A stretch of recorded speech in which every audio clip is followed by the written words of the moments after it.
तो जैसे पिछले बार बताया था, गीता अपने आप में कोई ओरिजिनल बुक नहीं है। महाभारत का एक पार्ट है।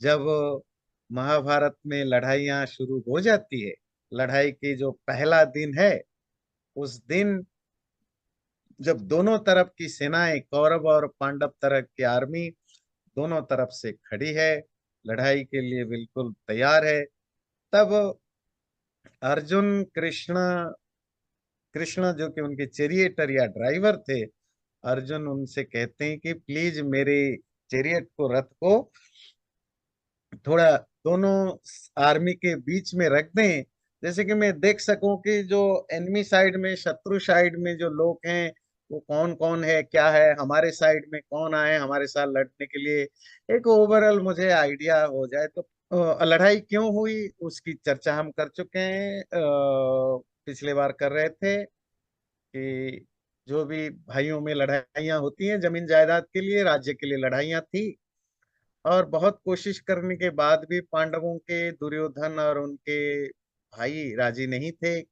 इवन जो उनकी राइट था उसको देने के लिए भी राजी नहीं थे। आधा काट के दो पीस, दो डिवीजन करके देने को भी तैयार नहीं थे। किसी भी तरह से वो एग्री नहीं कर रहे थे, और उनका एक ही कंडीशन था कि वार करो, लड़ाई करो, लड़ाई में अगर जीतोगे ले जाओ, नहीं तो हम आपको कुछ भी नहीं देंगे, जीरो। बहुत पीस डिप्लोमेसी हुई कि भाई लड़ाई ना हो। कृष्ण खुद ही पीस मैसेंजर, शांति दूत बन के गए, और भी बहुत सारे कोशिश हुई, नथिंग वर्क। तो फाइनल हुआ कि युद्ध होना ही होना है। तो जब युद्ध होता है, तो प्राचीन काल में की जो लड़ाइयों की व्यवस्था थी, प्राचीन काल मतलब जब तक हम अ, अरब, मुगल या नॉन इंडियन लोगों से हमने लड़ाई नहीं की थी, क्योंकि उन लोगों का कोई वार एथिक्स नहीं हुआ करता था। नॉन इंडियन कम्युनिटी में कोई वार एथिक्स नहीं था।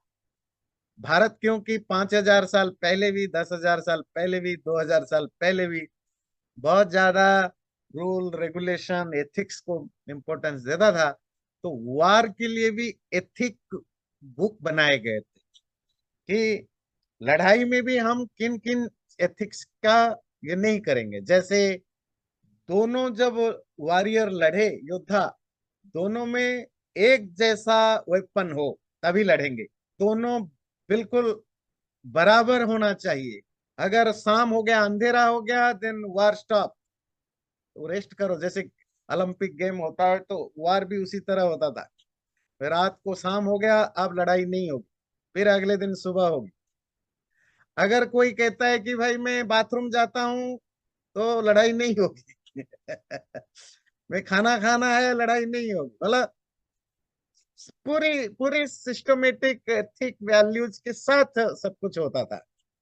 तो लड़ाई शुरू होने से पहले कौरव और पांडवों ने खूब आर्मी इकट्ठा की। आसपास के देशों में, राज्यों में जो भी उनके फ्रेंडली किंग से, राजा हैं, उन सब से रिक्वेस्ट किया, अनुरोध किया। कोई कौरव के साथ ज्वाइन किया, कोई पांडव के साथ ज्वाइन किया। कृष्ण और बलराम दो भाई हैं, बलराम बड़ा भाई है, कृष्ण छोटा भाई है। उनके पास भी गए कि आप भी हमारे साथ दीजिए। और कृष्ण बलराम ने एक दूसरे से कमिट किया कि हम लड़ेंगे नहीं, किसी का साथ नहीं देंगे, मोरल सपोर्ट करेंगे बट फिजिकली हम लड़ाई नहीं करेंगे। तो बलराम ने मोरली कौरव को सपोर्ट किया, कृष्ण ने मोरली पांडव को सपोर्ट किया। पर एक स्ट्रैटेजी के रूप में अर्जुन के कहने पर कृष्ण राजी हो गए कि उनकी ड्राइवर बनने के लिए, रथ में मतलब चेरिएटर, सारथी बनने के लिए। तो ये पूरी लड़ाई से पहले की स्टोरी। अब लड़ाई की तैयारी पूरी हो गई, डेट फिक्स हो गया। डेट के हिसाब से लड़ाई होती थी, ऐसा नहीं कि आप आए सडनली अटैक कर दिया, ये नहीं चलता था पहले, है ना, नहीं। डेट फिक्स होता था, और फिर जगह फिक्स होती थी। जैसे आपकी स्पोर्ट्स ग्राउंड होता है, ये कुरुक्षेत्र क्या है, इट्स ए ग्राउंड जहां दोनों तरफ ने डिसाइड किया कि यही हम लड़ेंगे। और दोनों का हो गया, भाई तुम्हारा ईस्ट साइड है, मेरा वेस्ट साइड है, उसकी आर्मी इधर, इसकी आर्मी इधर, है ना। तो जब दोनों आर्मी दोनों तरफ खड़े हैं एक दूसरे को फेस करके कुरुक्षेत्र में, जगह का नाम है कुरुक्षेत्र, तब ये गीता का प्रसंग शुरू होता है। लड़ाई जब शुरू हुई, गीता शुरू करने से पहले एक चीज और थी। आपको पता है कौरव जो 100 भाई हैं, 100 ब्रदर्स हैं, उनके जो पिता हैं धृतराष्ट्र, जो कि उस समय राजा थे, वो ब्लाइंड थे। बहुत पावरफुल थे, बहुत स्ट्रांग वॉरियर, सब कुछ थे, पर वो अंधा थे। तो वो लड़ाई करने खुद नहीं आ पाए, तो राजमहल में ही रहे। उनकी जो एक सेक्रेटरी था, मंत्री संजय, बाकी तो सब लड़ाई में आ चुके थे, तो उन्होंने कहा मैं तो लड़ाई देखने नहीं जा सकता, पर मुझे आप यहीं बैठे बैठे बताओ कि वहां क्या हो रहा है, कौन किससे मिल रहा है, क्या बात हो रही है, क्या लड़ाई हो रही है, सब मुझे आप बताओ। और संजय को एक मैजिकल पावर था कि वो दूर बैठकर भी अ, दूसरी जगह क्या हो रहा है वो देख सकता है। आप इसको माने ना माने, that's a different thing, that's how व्यासर हो, है ना। तो स्टोरी में आपको बताता हूँ। तो संजय ने धृतराष्ट्र को डिटेल में बताया कि क्या क्या हो रहा है। लड़ाई अभी शुरू नहीं, गीता लड़ाई शुरू होने से पहले की सिचुएशन।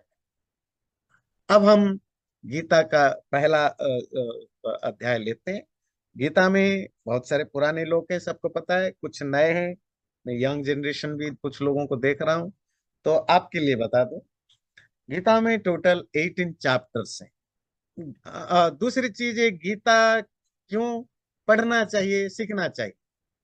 गीता को रिलीजियस बुक नहीं समझना, इवन प्योर स्पिरिचुअल भी नहीं मानना।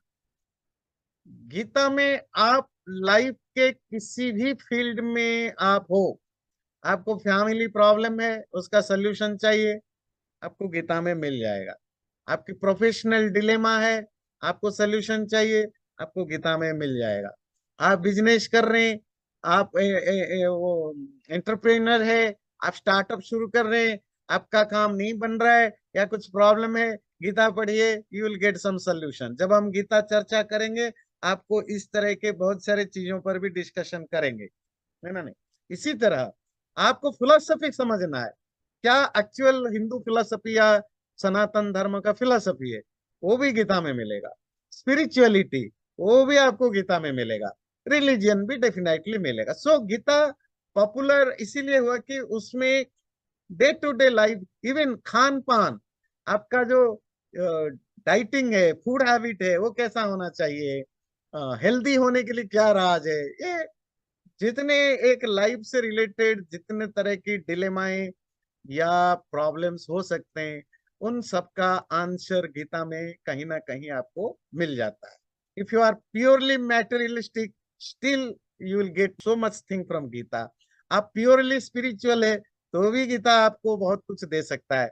आप प्योरली जिसको कहते हैं फैमिली ओरिएंटेड पर्सन है, तो भी गीता से कुछ मिलेगा। आप एथिस्ट हैं, तो भी गीता में आपको बहुत कुछ मिलेगा। आप थेइस्ट हैं, तो भी गीता में बहुत कुछ मिलेगा। आप कुछ नहीं मानते, तो भी गीता में बहुत कुछ मिलेगा।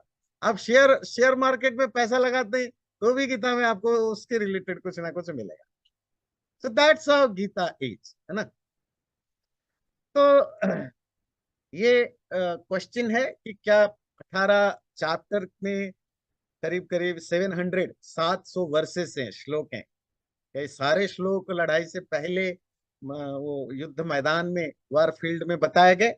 अब ये तो कोई नहीं बता सकता, पर कुछ स्कॉलर्स कहते हैं नहीं, उस समय गीता में जो एक्चुअल बताया गया था वो तो लिमिटेड है, बाद में ऐड हुआ। वो हिस्टोरिकल चीजों में हम नहीं जाएंगे, हमें तो जो उसमें गीता के में जो सब्जेक्ट है वो समझना है और उसमें जाना है। तो गीता शुरू होती है कहाँ, जब दोनों आर्मी तैयार है। ध्यान रखिए, आप गीता इसीलिए मत पढ़ने आइए, या किसी कोई भी लोग कहते हैं जी अभी उम्र नहीं हुआ है, हम थोड़े स्पिरिचुअल हैं, हमें तो अभी पैसा कमाने का टाइम है, हम क्यों गीता पढ़े। गीता कब बोली गई ये पहले देख लीजिए। गीता कब बोली गई, बोली गई थी, लिखी नहीं गई थी ना, it was a oral conversation.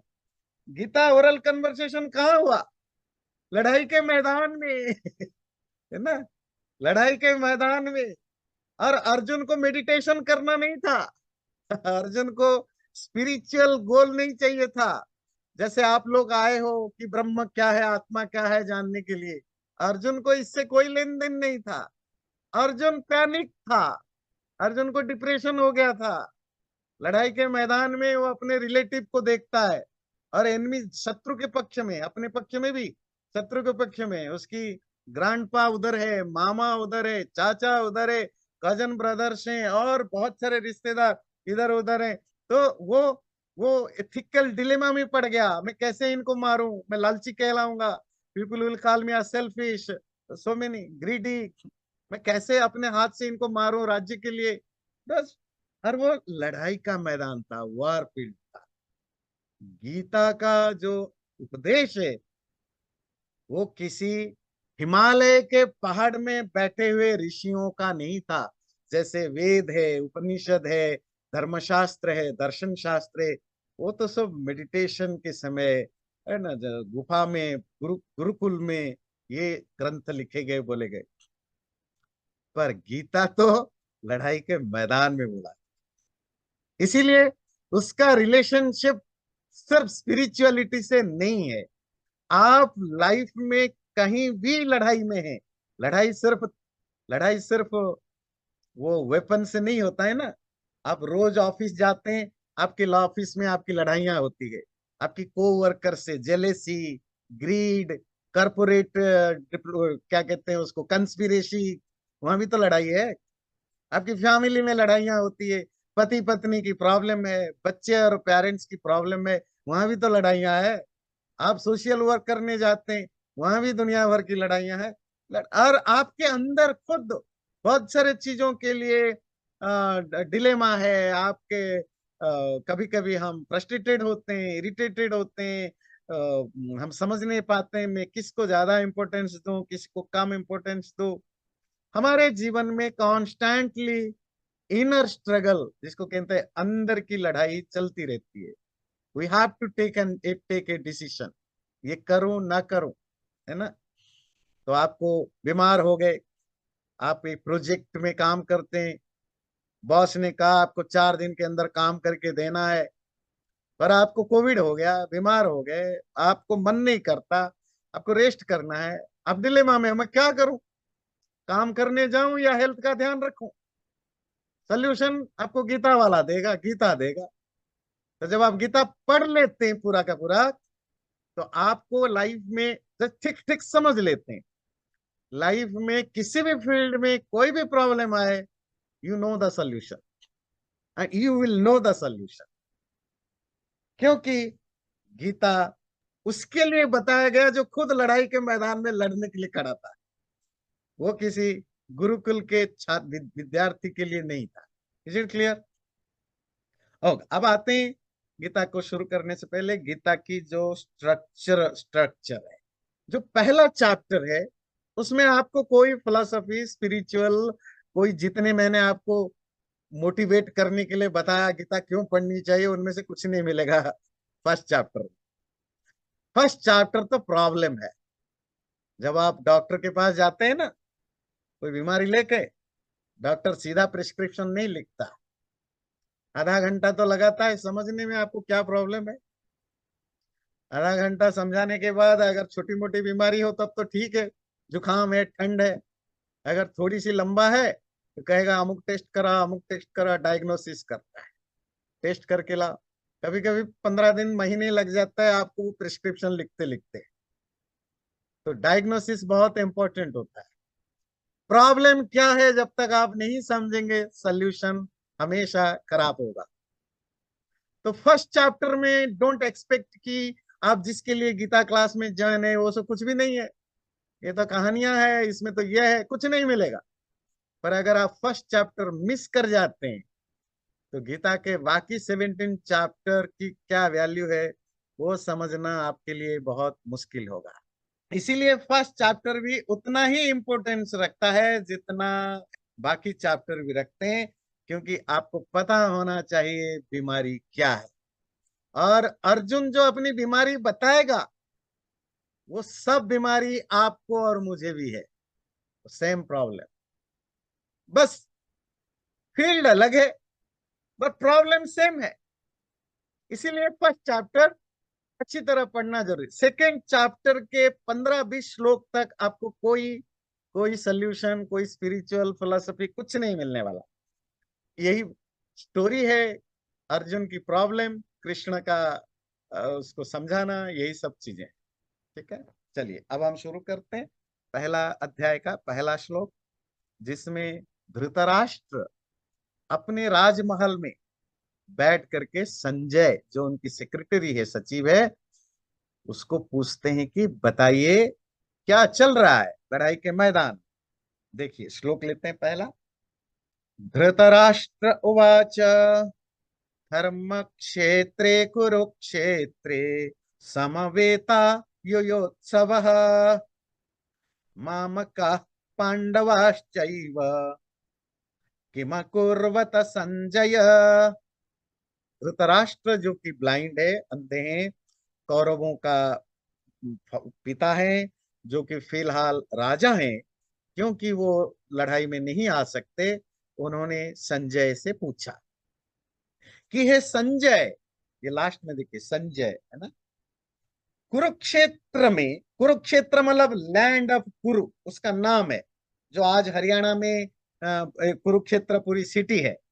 Kurukshetra में जो कि धर्म क्षेत्र है, वहां युयोत्सव, लड़ाई की इच्छा रखने वाले, मतलब those who are desires to fight, ऐसे लोग इकट्ठा हुए हैं, लड़ाई करने वाले इकट्ठा हुए हैं। और वो कौन है? मामका, मेरे बच्चे, पांडवा और पंडु के बच्चे क्या कर रहे हैं? किम अकुर्वता, बताओ क्या किया, बताओ। लड़ाई किसके बीच में हो रहा है? धृतराष्ट्र पंडु दो भाई हैं। पता है मैं स्टोरी क्या सुना? स्टोरी पता है ना ज्यादातर को। तो धृतराष्ट्र, देखिए तभी आपको 2 मिनट स्टोरी सुना ही देते हैं, थोड़ा आपको भी मजा आएगा, है ना।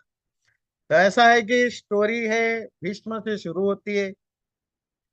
भीष्म के पिता शांतनु, तो पहले राजा लोग तो बहुत सारे शादियां करते थे ना, मैरिज करते थे। तो कहीं गए थे शिकार करने, तो वहां एक मछुआरी फिशरमैन की लड़की उनको मिली। उनका नाम है सत्यवती, बहुत सुंदर थी। तो शांतनु ने कहा कि भाई मैं तुमसे शादी करना चाहता हूँ, तुम बड़े सुंदर हो, शादी करना चाहता हूँ। तब शांतनु का बेटा भीष्म बहुत बड़ा था, यंग था, बिल्कुल वो भी मैरिज करने लायक था। सत्यवती के पापा जो फिशरमैन थे, मछुआरे, उनको पता चला ये शांतनु तो एक बहुत बड़े राजा है, तो वो थोड़े बहुत चालाक था, स्मार्ट था। उन्होंने अपनी बेटी को बोला, बेटी राजी नहीं होना, राजा देख करके डोंट एग्री इजीली।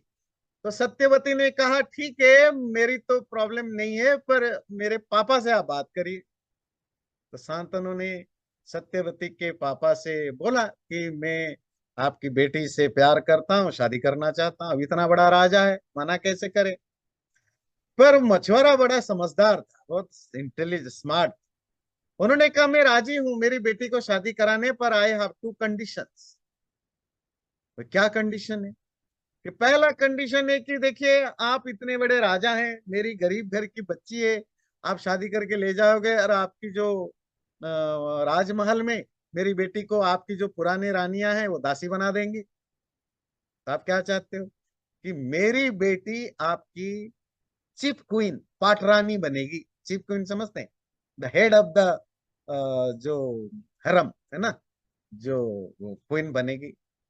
ओके, ठीक है। दूसरा क्या है? कि आपका ऑलरेडी बेटा है, जब आपकी डेथ होगी तो वो राजा बनेगा।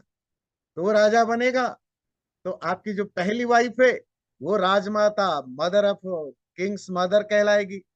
तो उसकी चलेगी, मेरी बेटी की तो चलेगी नहीं। तो आप क्या चाहते हो? कि मेरी बेटी का जो बेटा होगा वो राजा बनेगा। अच्छा, सेकेंड। फिर उन्होंने एक थर्ड कंडीशन रखा। थर्ड कंडीशन है कि चलो मेरी बेटी का राजा होगा, ये आप तो प्रॉमिस कर देते हो, पर जब आपका डेथ हो जाएगा आपका बड़ा बेटा मानेगा नहीं। और उनका नाम था देवव्रत। देवव्रत है ना, जिसको बाद में भीष्म कहा गया। तो वो तो मानेगा नहीं ना। फिर क्या चाहते हो? तुम्हारा बड़ा बेटा राजा कभी नहीं बनेगा और वो शादी भी नहीं करेगा। तो फिर वो तो चलो मान जाएगा कि ओके, मेरे पापा ने प्रॉमिस किया था मुझे राजा नहीं बनना, मेरी छोटी माँ के बच्चे राजा बनेंगे। पर जो देवव्रत के जो बच्चे होंगे वो ऑफिशियली, उनका राइट है राजा बनने का, वो क्लेम करेंगे। तो इसीलिए तुम्हारा बड़ा बेटा शादी कभी नहीं करेगा, राजा भी नहीं बनेगा, शादी भी नहीं करेगा। अगर आप राजी हो तो मैं अपनी बेटी बहा सकता हूँ। तो शांतनु का लगा ये तो सब इम्पॉसिबल कंडीशंस हैं। वो घर आए दुखी परेशान, है ना, जो जो क्या कहते हैं, ब्रोकन हार्ट लवर जैसे होते हैं टीन एज के, डिप्रेशन में। तो वो चले गए, खाए नहीं पिए नहीं, अपना पड़े हुए हैं।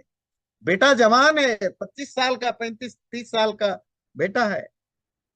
तो गया पापा के, बोले क्या प्रॉब्लम है, क्यों आप दुखी हैं परेशान हैं? तो शांतनु ने बोला क्या बताऊं बेटे, कुछ नहीं, तुम जाओ। नहीं नहीं बताओ, मैं इतना बड़ा बेटा आपका हूँ, I will solve your problem, मैं आपकी प्रॉब्लम सॉल्व करूंगा। तो शांतनु ने बोला कि ये है, एक लड़की देखी है, पसंद आई, बड़ा अच्छा लगा, I want to marry her, पर ये कंडीशंस है। देवव्रत ने कहा ये छोटी सी बात है, आप पापा हो, आपके लिए इतना नहीं कर सकता? डन। क्या डन? बोले मैं प्रॉमिस करता हूं मैं जिंदगी में कभी राजा बनूंगा नहीं। और आपको जो डर है कि मेरे बच्चे राजा बन सकते हैं, मैं ये प्रॉमिस करता हूं मैं जीवन भर कभी शादी करूंगा नहीं। फिर आपको ये डर होगा कि भाई ये राजा बनेगा नहीं, बच्चों को तो नहीं बनाएगा, पर गुस्सा होगा तो रिवेंज लेगा, है ना, रिवेंज लेगा। और मैं प्रॉमिस करता हूं, देखिए ये बहुत इंपॉर्टेंट है गीता को समझने के लिए। व्या ये देवव्रत की ये 3 कमिटमेंट। पहली, मैं विवाह नहीं करूंगा। दूसरा, मैं राजा नहीं बनूंगा। तीसरा, जो भी राजा बनेगा, this is the most important factor, जो भी राजा बनेगा मैं हमेशा उसका साथ दूंगा, I will always support him. ये सबसे बड़ा टेढ़ा कंडीशन जिसके कारण महाभारत की लड़ाई हुई। तो वही हुआ। तो फिर सत्यवती से उनका विवाह हुआ। सत्यवती के 2 बच्चे हुए, विचित्रवीर्य और चित्रवीर्य। ये दोनों बहुत वीक थे पैदाइश, बहुत कमजोर थे। और उनकी भी शादियां कराई गई। मैं पूरी स्टोरी में नहीं जाऊंगा, अंबा अंबालिका वो भी एक लंबी चौड़ी स्टोरी है। मैं गीता पढ़ाने के चक्कर में महाभारत की कहानी शुरू ना कर दूं तो मैं पूरा नहीं सुनाऊंगा। तो उनकी शादियां हुई, अंबा अंबालिका वगैरह से शादी हुई, पर उनके बच्चे नहीं हुए। तो सत्यवती को टेंशन था कि मेरे तो बच्चे हो गए, ये भी कमजोर है, ये किसी काम के नहीं है, और इनके भी बच्चे नहीं हो रहे, तो फिर क्या होगा, मेरी खानदान तो नहीं बचेगी। तो उन्होंने भीष्म से बात की कि बेटे देखो ऐसे ऐसी सिचुएशन।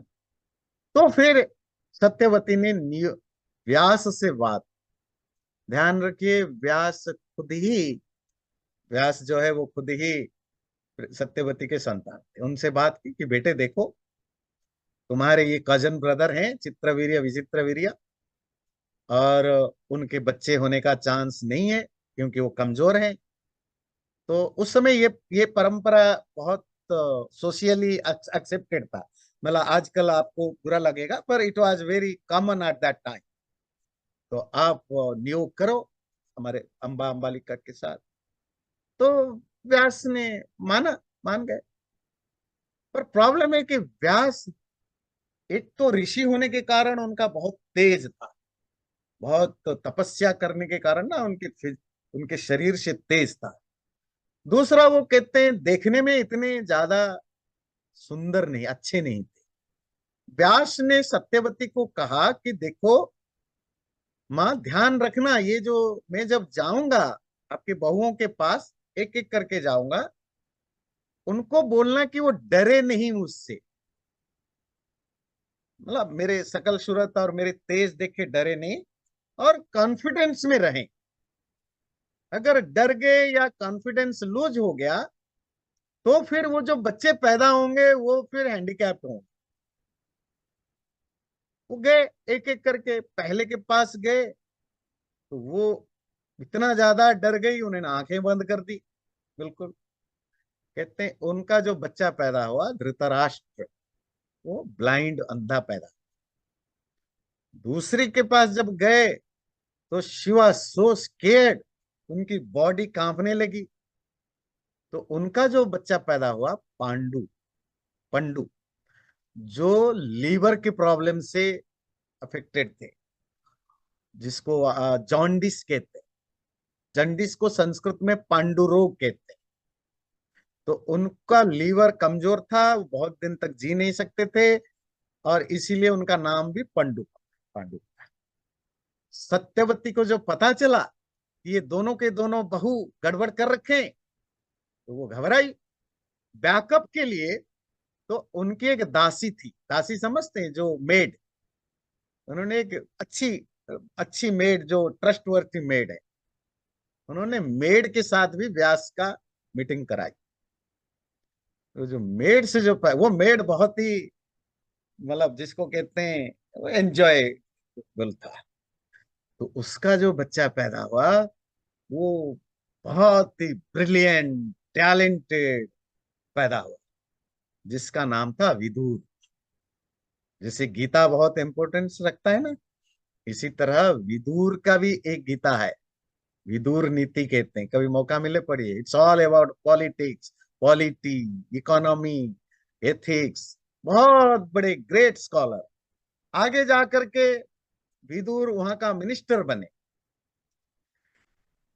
बाय रूल जो बड़ा भाई है उसको राजा बनना चाहिए, धृतराष्ट्र को। पर अगेन द सेकेंड रूल, अगर कोई व्यक्ति हैंडीकैप हो वो राजा नहीं बन सकता। धृतराष्ट्र ब्लाइंड थे, इसीलिए वो राजा नहीं बन सकते थे। तो क्या किया जाए, छोटा भाई पंडु को राजा बनाया गया। पर प्रॉब्लम है कि छोटे भाई के भी कमजोर व्यक्ति थे, पर वो राजा किया। तो पंडु की जो विवाह हुआ, मैं पूरी स्टोरी में नहीं जाऊंगा, शॉर्टकट करता हूं। पंडु के जो बच्चे पैदा हुए वो धृतराष्ट्र से पहले पैदा हुए। युधिष्ठिर जो है वो सबसे, वो पहले पैदा हुआ, और धृतराष्ट्र की जो बड़ा बेटा दुर्योधन वो बाद में पैदा हुआ। रूल के हिसाब से जो राजा है उसका बड़ा बेटा हायरार्किकली वो नेक्स्ट राजा बनेगा। राजा, इसमें देखिए थोड़ी थोड़ी वो है, ट्रिकी है ना, लड़ाई के कारण में बड़ा ट्रिकी चीज है। Dhritarashtra by rule he should have the king of the, क्योंकि वो बड़ा बेटे थे तो उनको राजा बनना था। हैंडीकेप्सी के कारण उस समय के भीष्म और बाकी लोगों ने मना कर दिया, पंडु को राजा बनना पड़ा। ऑफिशियली पंडु राजा है। अब पंडु का बेटा, बड़ा बेटा युधिष्ठिर, वो भी ऑफिशियली डिजर्व करता है राजा बनने के लिए। और दुर्योधन क्योंकि रियल राजा का बड़ा बेटा है, तो जैसे कॉन्स्टिट्यूशन में कभी कभी प्रॉब्लम हो जाता है ना, उसकी क्या कैसे उसकी इंटरप्रिटेशन करें, तो इंटरप्रिटेशन प्रॉब्लम हो गया कि दुर्योधन राजा बने या युधिष्ठिर बने। तो जो उस समय के बड़े लोग थे, भीष्म, द्रोण, कृपाचार्य, विदुर, उन सब ने कहा कि नहीं, रूल के हिसाब से युधिष्ठिर को राजा बनना चाहिए। और दुर्योधन ने विद्रोह किया, वहीं से प्रॉब्लम शुरू हुआ। तो आगे की स्टोरी आगे चलती है। तो लड़ाई किसके बीच में है, पंडु के बच्चे 5 बच्चे थे और धृतराष्ट्र के 100 बच्चे थे। ये दोनों कजन ब्रदर्स जो हैं, इनकी बीच की लड़ाइयां हैं। तो लड़ाई किसके बीच में, पांडव और कौरव। मैं सिर्फ इतनी स्टोरी बता रहा हूं जितना गीता में जरूर है। तो धृतराष्ट्र संजय से पूछ रहे हैं, वो जो मेरे बच्चे और पंडु के बच्चे, मेरे भाई के बच्चे जो लड़ाई करने के लिए कुरुक्षेत्र में खड़े हैं, वो अभी क्या कर रहे हैं बताओ। पर उस कुरुक्षेत्र के साथ एक और एडजेक्टिव है, धर्म क्षेत्रे। वो कुरुक्षेत्र कैसा? द फील्ड ऑफ धर्म। धर्म, राइटसनेस, धर्म, एथिक्स, वैल्यूज। ये जो लड़ाई होगी यहाँ, ये लड़ाई ये डिसाइड करेगा कि कौन एथिकली राइट है, कौन एथिकली रॉन्ग। लड़ाई भी पार्ट ऑफ एथिक्स है ना, ध्यान रखिए। समटाइम अहिंसा, नॉन वायलेंस को बनाए रखने के लिए लड़ाई करनी पड़ती है। अगर राजा स्ट्रांग नहीं होगा, अगर क्रिमिनल्स को पनिश नहीं करेगा, अगर एनिमी को कंट्रोल नहीं करेगा, तो कोई अच्छा आदमी अच्छा होगा कैसे? आप शांत हैं, you are a peaceful person, आप you are a person of ethics and values. पर सामने वाला जब आपको मारने के लिए आता है, और अगर आप लड़ाई करने के तैयार नहीं हो, तो कॉन्सिक्वेंस इज क्लियर। और क्या है? आप मारे जाओगे, और सिर्फ आप नहीं मारे जाओगे, आपके पूरा खानदान मारा जाए, क्योंकि सरेंडर। दुनिया में कोई भी चीज एब्सोल्युटली ना बुरा होता है ना अच्छा होता है, ध्यान रखिएगा। कोई भी एथिक यूनिवर्सली हमेशा सही नहीं होता ना गलत होता है। एथिक या वैल्यूज को सही टाइम पर, सही जगह पर, सही person, place, time, situation and person, स्थान, काल, पात्र, परिस्थिति, ये चार चीजों का ध्यान रखिए। प्लेस, टाइम, पर्सन, सिचुएशन, ये चारों के हिसाब से ये डिसीजन, ये डिसाइडेड होगा जो आपने किया वो सही है या गलत। इवन भी आप सच बोलते हो, सच तो वो भी बोलता है जो ट्रेटर है है ना? जो ट्रेटर है वो दुश्मनों के पास सच बोलता है कि पता है हमारे यहाँ एटम बम यहाँ रखा हुआ है, आपको पता है हमारे प्रेसिडेंट का रहने की जगह यह है। सच बोला कि झूठ बोला जी? सच बोला ना? क्या ये इस सच का भी उतना ही वैल्यू है जितना कोई कोई कोई स्पिरिचुअल पर्सन सच बोलता है? नहीं ना। ये सच वायलेंस को प्रमोट करता है, ये सच करोड़ों लोगों को मारने के लिए प्रमोट करता है। तो कैसे आप कहेंगे कि हर सच एक जैसा होता है? नहीं होता है ना। तो हर वैल्यू, पर यही आप गीता में पढ़ेंगे। इसीलिए कहा ना, dilemma. Gita doesn't teach about ethics और वैल्यूज। गीता सिखाता है कि लाइफ में कौन से परिस्थिति में कैसे आप डिसीजन लेंगे। वैल्यूज तो सबको पता है, एथिक्स तो सबको पता है, क्या सही या क्या गलत। यही कृष्ण की खास बात है। तो यही धर्म के बारे में डिस्कशन है। तो अगला श्लोक लेते हैं। संजय उवाच दृष्ट्वा तु पांडवानीकम् व्यूढ़म् दुर्योधनस्तदा आचार्यमुपसंगम्य राजा वचनमब्रवीत्। धृतराष्ट्र ने क्वेश्चन पूछा कि संजय बताओ, लड़ाई के मैदान में मेरे बच्चे और पंडु के बच्चे क्या कर रहे हैं? संजय ने कहा कि महाराज, आपका बेटा दुर्योधन पांडवानिकम दृष्टवा, पांडव की जो अनिक है, जो आर्मी है, जो कि वेल ऑर्गेनाइज्ड है, ऐसे प्रॉपरली ऑर्गेनाइज्ड पांडवों की सेना को देख करके दुर्योधन अपने आचार्य के पास जाकर के बोला। आचार्य किसको कहते हैं? टीचर। तो कौरव और पांडवों के टीचर, लड़ाई के टीचर। यहाँ आचार्य तो उनके बहुत है, कृपाचार्य है, द्रोणाचार्य है, और भी बहुत सारे आचार्य टीचर थे। पर जो द्रोणाचार्य थे, उन्होंने जो मार्शल ट्रेनिंग है या जो मिलिट्री ट्रेनिंग है, उसके वो टीचर थे, है ना। लड़ाई कैसे लड़ा जाए, वेपन्स, अस्त्र शस्त्र कैसे चलाया जाए, वो है द्रोणाचार्य। तो द्रोणाचार्य भी वहीं पर है। तो वो अपने आचार्य, गुरु, टीचर द्रोण के पास जाकर के बोला, पश्येताम पांडुपुत्राणा माचार्य महतिम चमुम व्यूढ़म द्रुपद पुत्रेण तव शिष्येण धीमता। बोला, हे आचार्य, हे टीचर, पश्य, देखो, पांडु पुत्रों के द्वारा बनाई गई, अरेंज की गई इस विशाल सेना को, महती चमू, महती कहते हैं बड़ी, चमू कहते हैं आर्मी, इस बहुत बड़ी आर्मी को देखिए, जो पांडुपुत्र मतलब युधिष्ठिर आदियों के द्वारा बनाई गई है। व्यूढ़ाम द्रुपद पुत्रेण तव शिष्येण धीमता। और इस पांडवों की आर्मी का हेड कौन है, जिसने ये सारा अरेंज ऑर्डर या जो अरेंजमेंट किया है? हे आचार्य, वो आपका ही शिष्य और द्रुपद का बेटा है, और उसका नाम है धृष्टद्युम्न। पांडवों की तरफ से जो पहला चीफ ऑफ आर्मी था, है ना, लड़ाई के दिन, वो था धृष्टद्युम्न।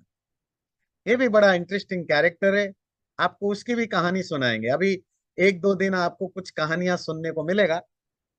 फर्स्ट चैप्टर में थोड़ी आपको मतलब बैकग्राउंड पता लगेगा ना, तो थोड़ा इंटरेस्ट। ये धृष्टद्युम्न जो कि पहला आर्मी चीफ है पांडवों का। द्रुपद और द्रोण दोनों दोस्त थे, फ्रेंड थे, और कहा, गुरुकुल में, गुरुकुल में दोनों ने पढ़ा था।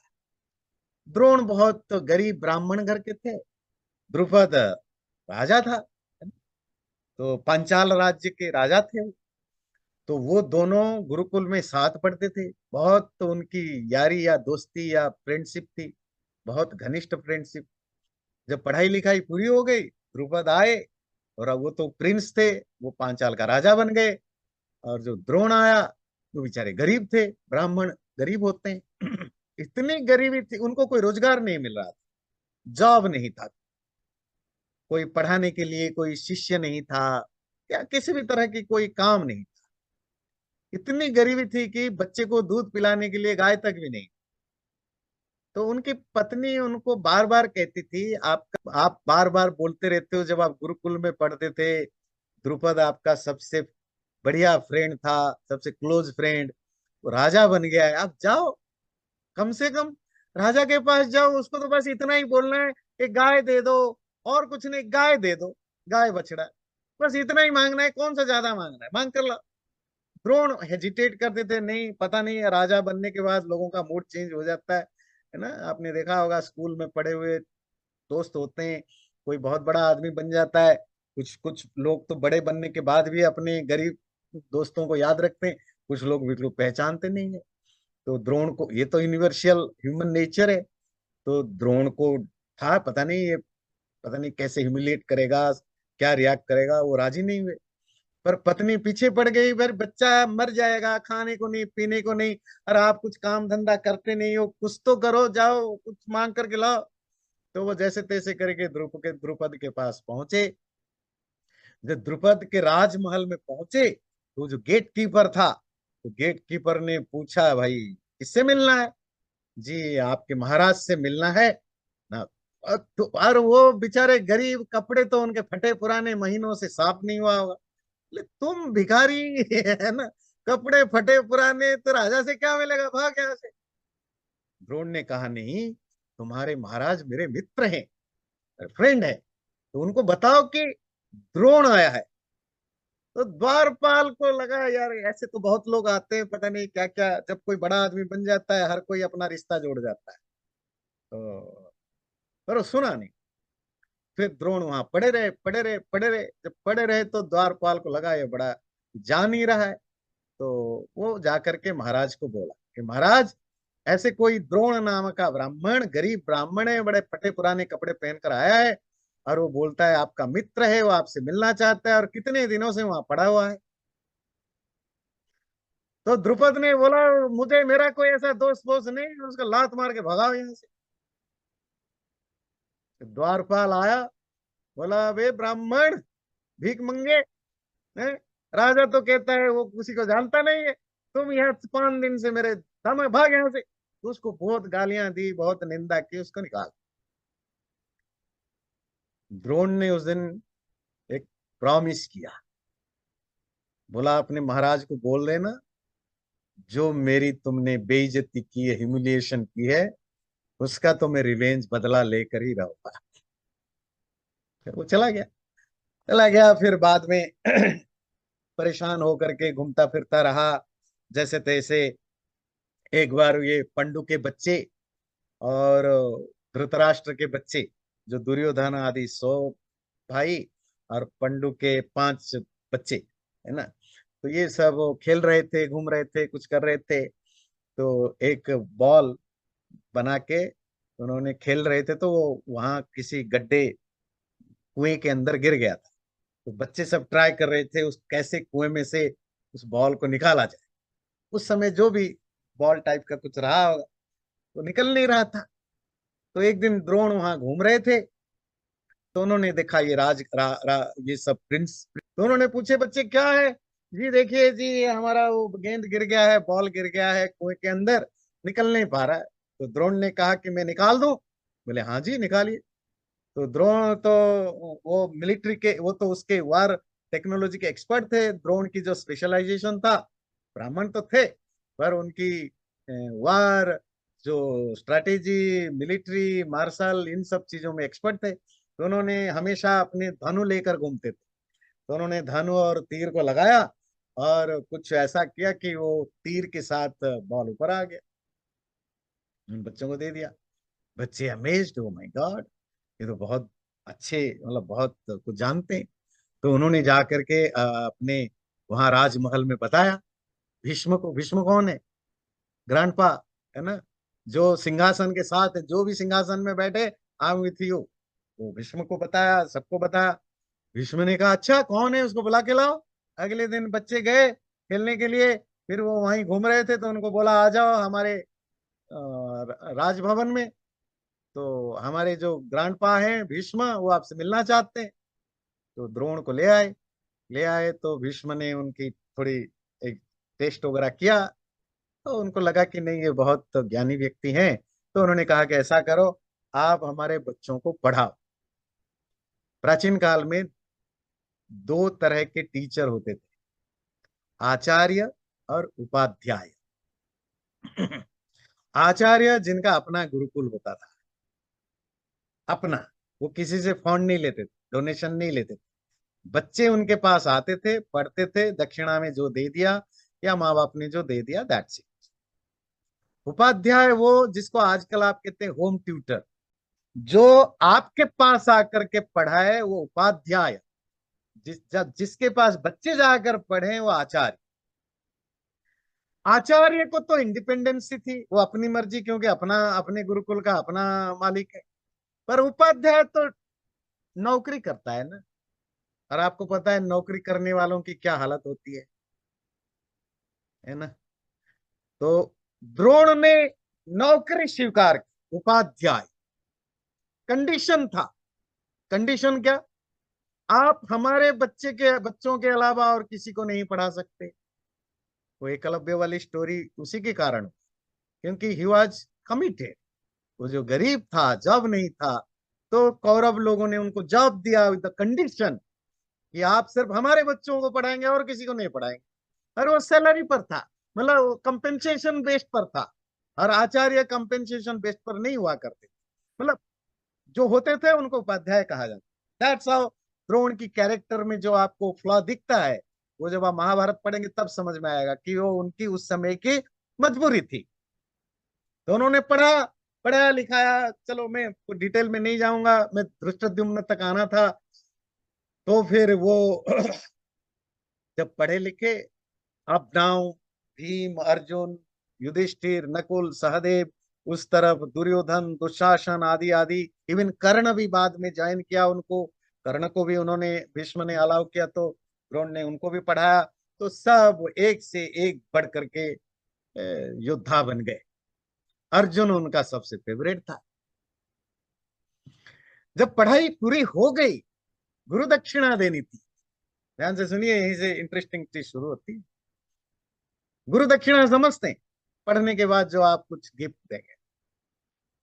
उन्होंने पूछा हम आपको क्या गुरु दक्षिणा दें? द्रोण ने कहा कि मुझे कुछ नहीं चाहिए सामान, पर गुरु दक्षिणा में मैं कोई बड़ी चीज मांगूंगा। क्या? कि मुझे किसी से रिवेंज लेना था। वो है पांचाल का राजा द्रुपद। मैं गरीब था, उन्होंने स्टोरी सुनाई, और मुझे उसको लड़ाई में हराना, और आप मेरे बिहाफ लड़ेंगे उसके साथ। राजी हैं? ओ ठीक है, राजी है। तो फिर ये अपने बच्चों को लेकर गए, पांडवों को, पांडव कौरव गए, द्रुपद के साथ लड़ाई हुई। अर्जुन ने द्रुपद को हराया। बोले गुरुजी देखिए, अब उनको हरा दिया, पूरा पांचाल आपका है। तो द्रुपद को उसके पैर में डलवाया द्रोण ने। तो द्रुपद को भी उन्होंने बहुत हिमिलिएट किया, बहुत हिमिलिएट किया। ह्यूमिलिएट करने के बाद राजा नहीं बने द्रोण, तो ब्राह्मण थे। उन्होंने बोले जाओ, अब ये राज्य में तुम्हें डोनेशन देता हूं, टेरिटरी में देता हूं, तुम आज से मेरे मेरे दिए हुए राज्य का राजा बनेगा, मैं नहीं बनू। तो द्रुपद राजा बने दोबारा, पर इस बार वो राजा खुद नहीं थे, वो द्रोण के द्वारा दिया हुआ राज्य। आपको पता है ना, लड़ाई में जो जीत जाए राज्य उसका है। उस समय तो यही रूल था ना। जैसे आजकल इलेक्शन में जो जीत जाए वही राजा है, पहले लड़ाई में जो जीत जाए वो राजा है, तो द्रोण राजा है। पर द्रोण ने कहा कि आप मेरे तरफ से मैं आपको चैरिटी में देता हूं। द्रुपद के अंदर वो गुस्सा था, उसको भी बोला मैं रिवेंज लूंगा। तो जब उसके बच्चे हुए, मैं स्टोरी में नहीं जाऊंगा, तो उनका एक बेटा तो धृष्टद्युम्न हुआ, दूसरी जो उनका है शिखंडी। शिखंडी कौन है? ट्रांसजेंडर।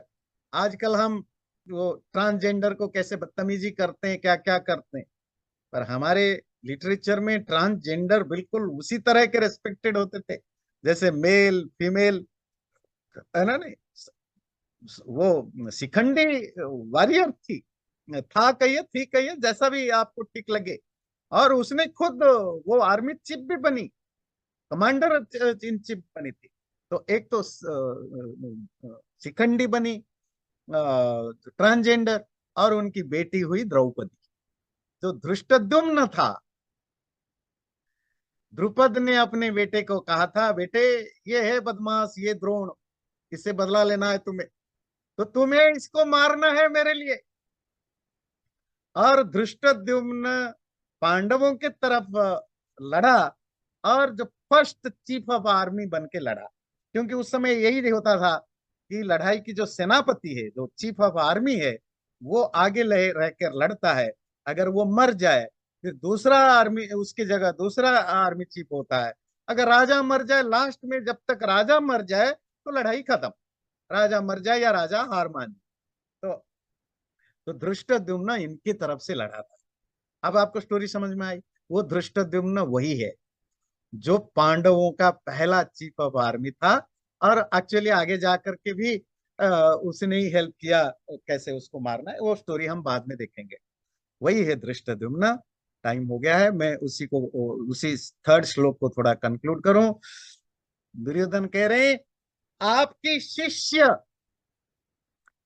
जो कि बड़ा ज्ञानी है, विद्वान है, और द्रुपद का बेटा धृष्टद्युम्न, इसी के द्वारा जो रची गई क्या कहेंगे, जो आर्मी, जो अरेंजमेंट है, उसको आप देखिए। अब प्रार्थना करते हैं इसके। सर्वे भवन्तु सुखिनः, सर्वे सन्तु निरामयः, सर्वे भद्राणि पश्यन्तु, मां कश्चित् दुःखभाग् भवेत्। ओम शांति शांति शांति। चैनल को सब्सक्राइब जरूर करें और वीडियो अच्छा लगे लाइक भी जरूर करें।